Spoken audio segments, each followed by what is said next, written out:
Hey y'all, it's David with Beagles on Fire. We've been in this series on types of dogs, and we're going to wrap this series up today with the last one. But before we do, I wanted to just go back and say one more thing about the last video I did. We talked about field trial dogs. And you know, at field trials, there are judges. That's how you have to score things, is you have to have judges. And the judges can be good judges. I'm not saying there's not good ones, but there can also be some people complain about some, or some get paid off. Some people are connected to politically, and they don't judge fairly. Some do judge fairly, and some just don't see everything that goes on. Impossible for them to see every single thing that goes on. So they said, "Well, I just didn't see that." So I wanted to tie that together with one thing, and that is this: that as we go through life, we do have a judge that one day we will face. And he is not going to be bought off with money. He's not going to be one that you're going to be able to be politically connected to. And he is going to judge fairly. And he is going to see everything. He does see everything that goes on. So when you meet your maker one day and you have to face that, you need to make sure, we all need to make sure, that we are living a life accordingly. And the only way that we can find favor with that judge is through something called grace. And to do that, you have to have a personal relationship with Jesus on that. And if you don't know what that's about, and you don't have any idea what I'm talking about, feel free to contact me, and I'll be glad to talk to you about it. And so today we're going to get into the last one in this series, and this one is one of my favorites to talk about. This is what I do everything for. We're going to talk about the hunting dog. We've talked about all these different dogs. There's been so many different ones, I couldn't rattle them all off if you asked me to at this moment. You say, "Well, David, how in the world did you keep your list straight?" I went and put it in notes on my iPhone and added to and put a check mark beside each one as I did them.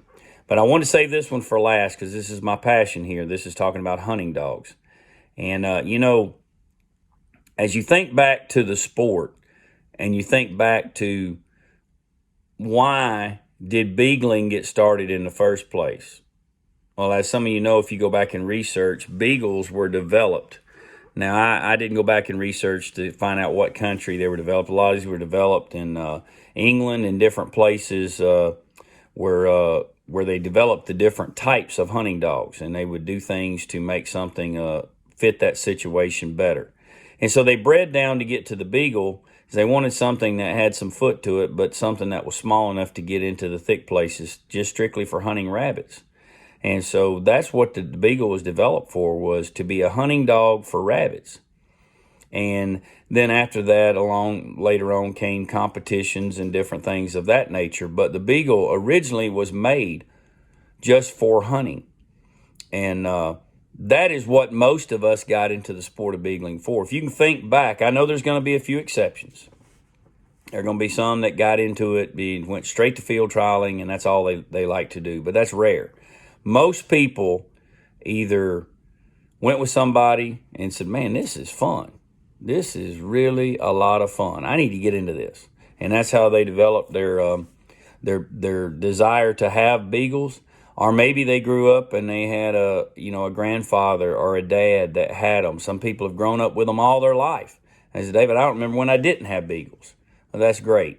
But hunting dogs is the type beagle that most people have been after when they first started. And then from that, people develop into different things. You don't have any beagles. It's funny what you're not as picky. You just want something that will run a rabbit. Hopefully something that won't run a deer and will run a rabbit. That's pretty much as basic as it gets for a lot of people. And then after that, it's like, well, I'd like one with this kind of mouth, or I'd like one that's this size, or I'd like one that's this color, and people start getting a little more picky. But the first and foremost thing they want is they want a hunting dog. I don't know of too many people that go out and say, I really don't care whether it hunts or not, unless they're looking for a pet. But, most guys that are rabbit hunters, I don't ever recall having a phone call that went like this: "Hey, I really don't care whether the dog hunts or not. I just want one that looks pretty." I mean, you don't hear that from anybody. But let's just think about what makes a hunting dog. Well, first of all, we've gone through a lot of things, so I'm not going to go over everything that we've already gone through in this series, because I know a lot of y'all would get bored with that probably, some not. But first thing I think about with a hunting dog is they have to have a desire to search. Not only that, they have to know what they're searching for. I mean, you think about it.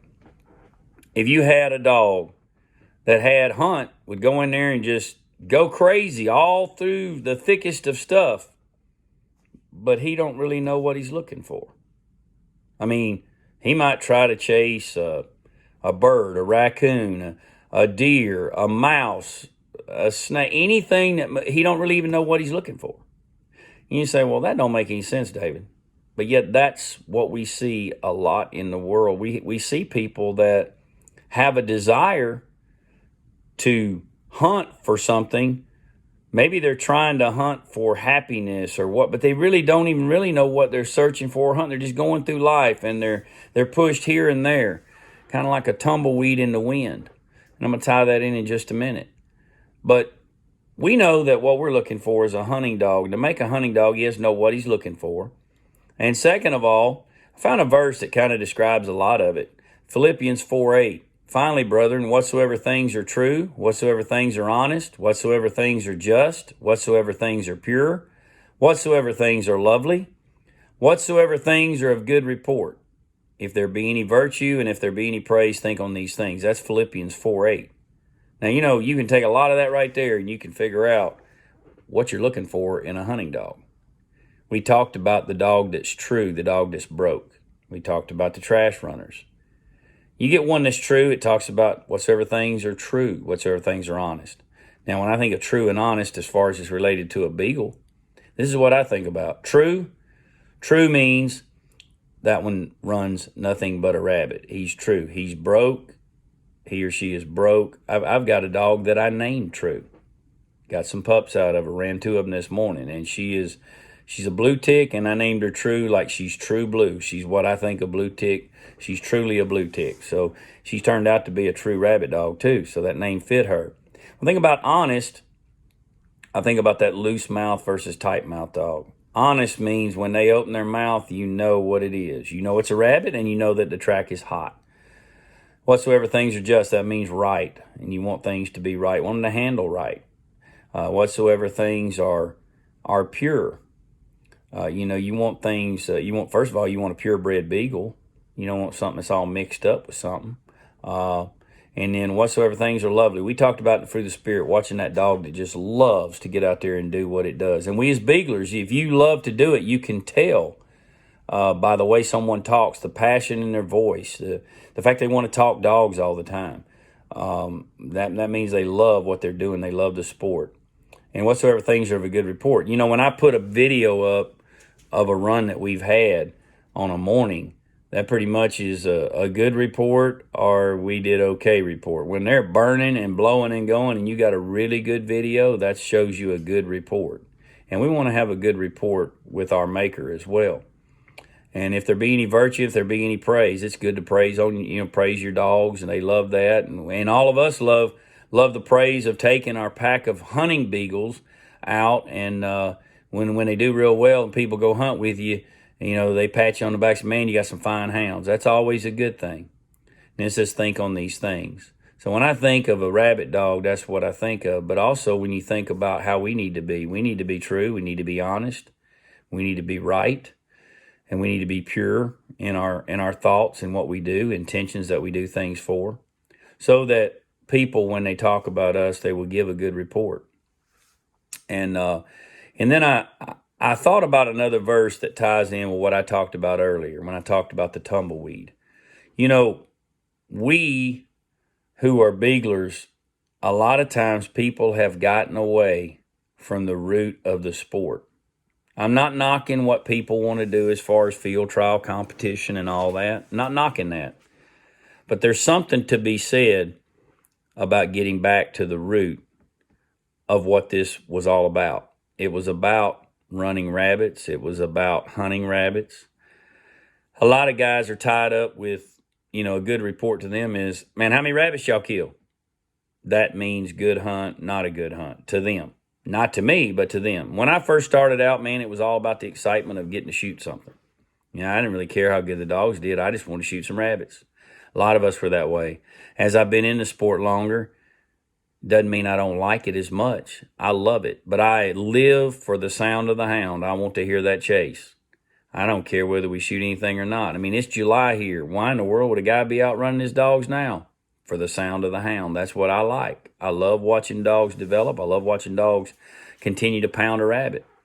And so when you think about the roots of things, Mark 4:17 says, "But since they have no root, they last only a short time. When trouble or persecution comes because of the word, they quickly fall away." There's a lot of guys that get into this sport, but they're not rooted in it. They're busy with all kinds of other things, and the first time a little trouble comes along, a little something, some of these guys will get rid of a hound the minute there's something that don't just go 100% right. They got to try to find a new hound.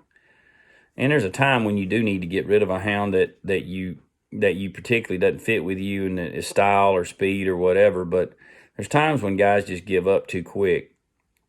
And in life, there's a whole lot of people that, man, the minute some persecution or something comes, they're not rooted in the right thing. And, a lot of us, if we're honest, we go back to the roots of how our parents and grandparents raised us. We grew up in church. We learned in Sunday school, vacation Bible school, all those different things that we learn right from wrong. And so, some of us at times, we're not as easily swayed as this generation right now that just look at the world and what's going on. There's obviously some people that have not been rooted in any kind of truth, righteousness. They don't even act like they know right from wrong. They're like a tumbleweed. If a crowd says, let's do this, they don't even think for themselves. They're just blown from here to there to wherever. You think about a big tree. Maybe you got a big oak tree or a big tree on your property or around your house. What keeps that tree from falling when winds come? I know sometimes tornadoes and things come through and do blow down trees, but if they had no root, how would they stand?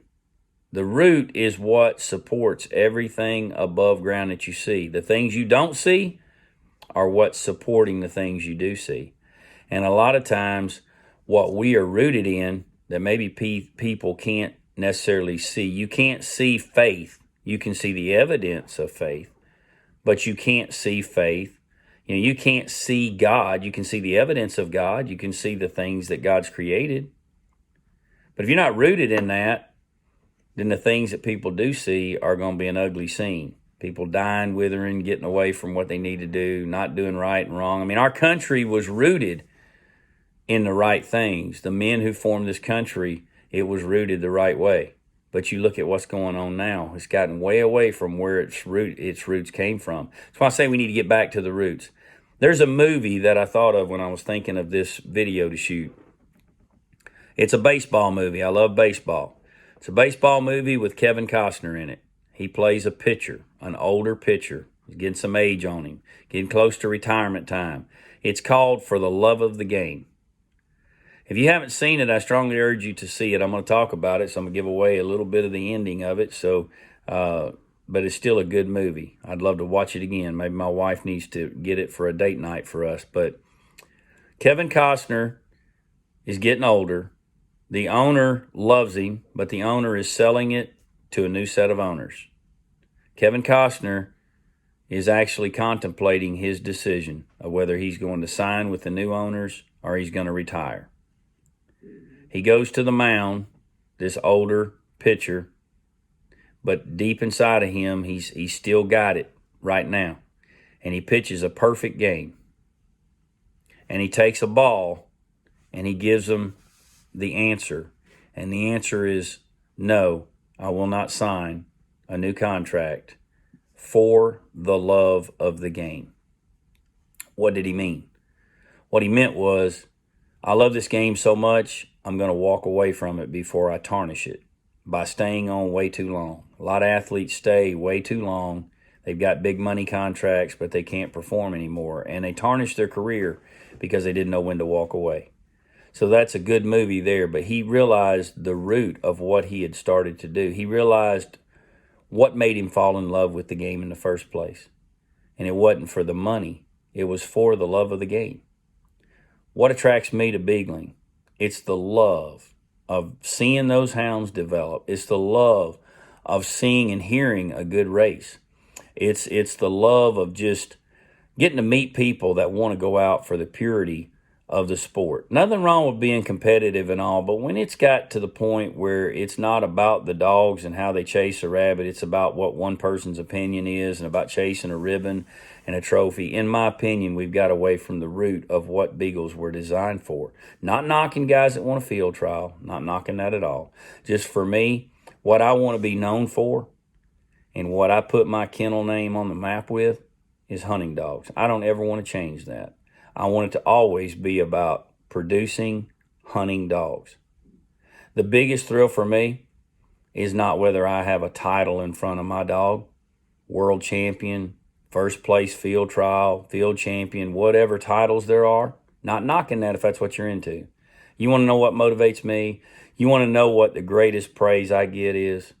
The greatest accomplishments for me is when I can go somewhere and hunt with a group of people, have a good time of fellowship, and have them say, man, I have had a blast today.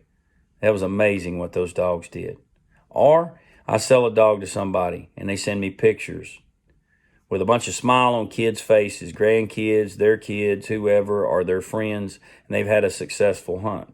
And a successful hunt doesn't mean that it's just loaded with a bunch of bunnies on the tailgate. That just means you were in an area where you shot a lot. How well the dogs perform is what it's all about to me. And you know, I used to play a little golf every now and then, and I golfed with a guy one time, and I didn't know him. They put me with him, and he said he was a scratch golfer. Well, I was like, man, I don't need to play with this guy. He's going to be far better than I'll ever be because I'm shooting in the 90s to high 80s. And so I'm nowhere near him. Well, I figured out real quick why he was a scratch golfer. Because he never counted any of his bad shots. So, if you swing a golf club 10 times, but 6 of them were bad, put me down for a par on par 4. Well, he was just lying to himself.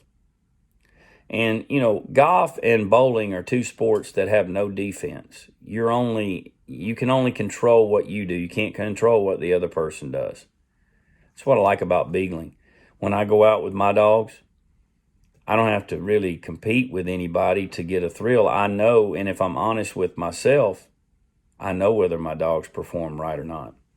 Now, that doesn't mean that I don't have to make improvements or anything like that. I'm not bragging, saying I've got the greatest there ever was and nobody else has anything. I'm just saying when you're honest about things, you can look at your dogs and you don't need another person to tell you whether or not you've got good dogs or not.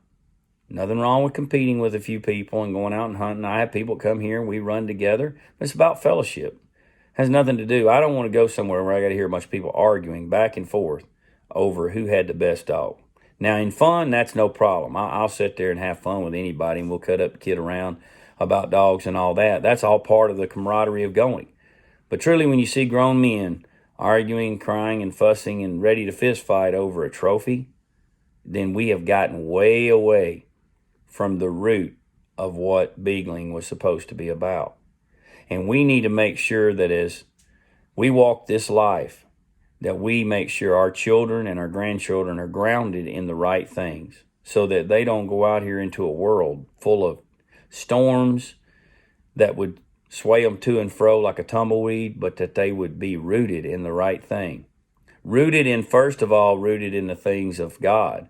Rooted in the fact that they know we love them. I think a lot of the problems that's going on right now in the world is a lot of these people have just never known that anybody loved them and cared for them. So therefore, they love no one, and therefore, they don't love themselves. They don't care anything about themselves because no one else has. And I think that we have a responsibility to show love and kindness to all those that are around us as we can and try to help them. Maybe we need to be the root that they can hold on to until they can get rooted the right way themselves. But I hope this series on types of dogs has been a help to you. And I hope that if you have not seen some of them, you go back and look at them. This is not the end of what I'm doing. The next series we will do will be on types of equipment that we use as beaglers. Some of it will blow your mind as to a piece of equipment that you never really thought of, but we'll tie it in a way that may or may not fit your situation, but it will all be something that I use that's related to the Beagles and what makes this sport work better for me. But I have thoroughly enjoyed talking about the types of dogs, and I trust that you have enjoyed hearing it. If it's meant something to you, and you feel free to message me, text me, comment on it, whatever you want to do. It's not about what I'm doing. I'm just a simple guy that God laid this on my heart to do it. I'm doing it. To God be any glory there is. It's not about me. I just like to know what God's doing, not what I'm doing, but what God's doing through me. And the one thing about it, if he can use somebody like me, he can use any of you as well. Just be open and search back to your roots and follow through on what you need to. I hope that you are having a great day. And I hope that real soon, if you're not already getting to, that you get to go out there and do what the hunting dog is all about. Remember, you got to love the sound of the hound. Have a good day.